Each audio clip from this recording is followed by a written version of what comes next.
নেছারাবাদে সরকার নির্ধারিত বৈধ ইজারাদারকে ইজারা তুলতে বাধা দেওয়ার অভিযোগ। সাউথ বাংলা নিউজের তথ্য ও ভিডিও চিত্রে দেখুন বিস্তারিত। সাথে আছি আমি কাউসার মাহমুদ।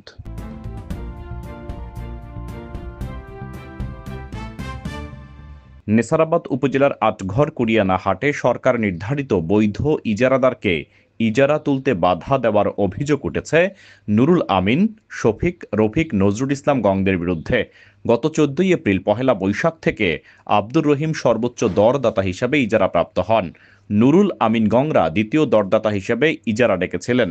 তাদের দেওয়া দর ছিল ১৮ লাখ প্লাস এবং আব্দুর রহিমের দর ছিল ২১ লাখ প্লাস। আব্দুর রহিম সর্বোচ্চ দরদাতা হিসেবে ইজারাপ্রাপ্ত হন। বাংলা বছরের শুরু থেকে আটঘর কুরিয়ানা বাজারে শুক্রবার এবং সোমবার হাট বসে। সে হিসাবে মোট ৭টি হাট বসে, যার একটি হাট থেকেও খাজনা আদায় করতে পারেননি আব্দুর রহিম মিয়া নুরুল আমিন গংদের কারণে। তারা উল্টো হাট দখল করে ইজারা আদায় করছে। কয় টাকা বেচছেন? বেশি ৩০০ টাকা। ও ৩০ টাকা না? ৩০০ টাকা খাজনা আছে কয় টাকা? ৩০০ টাকা খাজনা নেবে ১৫ টাকা। ১৫ টাকা না? বিক্রি হয়েছে কাকু? বিক্রি হয়েছে ওরেও? তা বিক্রি করলে আপনাদের খাজনা দিতে হয় না? কয় টাকা দিয়েছেন? ১২০ টাকা না? এ বিষয়ে আব্দুর রহিম পিরোজপুর জেলা ডিসি মহোদয় বরাবর লিখিত অভিযোগ দিয়েছেন। অভিযোগে বলা হয়েছে, আটঘরের আব্দুর রহিম দীর্ঘদিন যাবৎ ওই হাটের ইজারা ক্রয়ের মাধ্যমে ইজারার টাকা তুলতেন। এরই ধারাবাহিকতায় বর্তমান ১৪৩২ বাংলা সনের আটঘর হাটের ইজারা পান আব্দুর রহিম, যার মূল্য ২১,২১,২২১ টাকা। গত ১৪ এপ্রিল পহেলা বৈশাখ থেকে হাটে ইজারা আদায় করতে গেলে সেখানকার একদল চাঁদাবাজ টোল আদায় করতে বাধা দিয়ে উঠিয়ে দেয়। এ সময় ইজারাদার আব্দুর রহিমের সাথে থাকা লোকজনদের ওপর দেশীয় অস্ত্র দিয়ে হামলা করে প্রাণনাশের হুমকি দেয়। আব্দুর রহিম অভিযোগে আরও বলেন, হাটের শিরউইল ক্রয়ের আগে থেকে ডাকাতির মিথ্যে মামলা সহ তাদের বাহিনী দিয়ে আমাকে হুমকি দিয়ে আসছিল।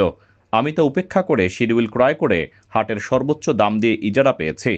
এখন হাটে ইজারা তুলতে আমাকে বাধা দেওয়া হচ্ছে। আজ ৬০টি হাট চলে গেলেও আমি ইজারা আদায় করতে পারছি না। তাতে আমার ৩ থেকে ৪ লাখ টাকা লোকসান দিতে হচ্ছে। শুক্রবার এবং সোমবারের ওই হাটে গেলে নুরুল আমিন, শফিক, রফিক, নজরুল গংদের লোকজনকে হাটে খাজনা আদায় করতে দেখা গেছে। তাদের সাথে কথা হলে তারা বলেন, আমরা খাজনা আদায় করছি না, রহিমের লোকজন যাতে খাজনা তুলতে না পারে তাই আমরা পাহারা দিচ্ছি, কারণ সে আওয়ামী লীগের দোসর। এ বিষয়ে নেছারাবাদ উপজেলা সহকারী কমিশনার ভূমি মোহাম্মদ রায়হান মাহমুদ বলেন, আটঘর কুরিয়ানার হাট বাজার ইজারা বিষয়টি নিয়ে ইউএনও যারা বাধা সৃষ্টি করেছে তাদের সাথে কথা বলেছেন এবং ইজারাদারদের সাথেও কথা বলেছেন। আশা করি ১ সপ্তাহের মধ্যে এটার একটা সমাধান হয়ে যাবে।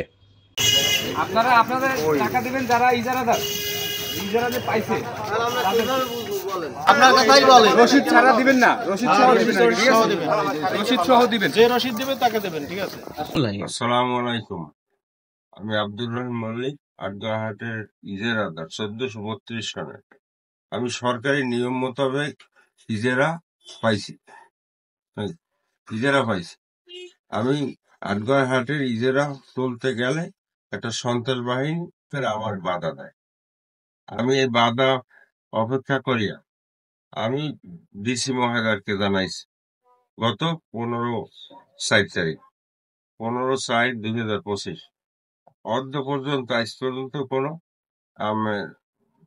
প্রশাসনিক কোনো কিছু আমি পাইতেছি এবং টিউনো মহোদয়কেও আমি জানানো হয়েছে। টিউনো মহোদয় এটার উপর কোনো ভূমিকা নিতে পারে, যেহেতু আমি সরকারি টোল আদায় যাতে করিতে পারি এবং রাজস্ব টাকা তুলতে পারি, সহযোগিতা আমি কামনা করি। আমার গত ১৪ তারিখ হইতে পহেলা বৈশাখ শুরু হয়েছে। তো ১৪ তারিখ সোমবার হাট শুরু হয়েছে।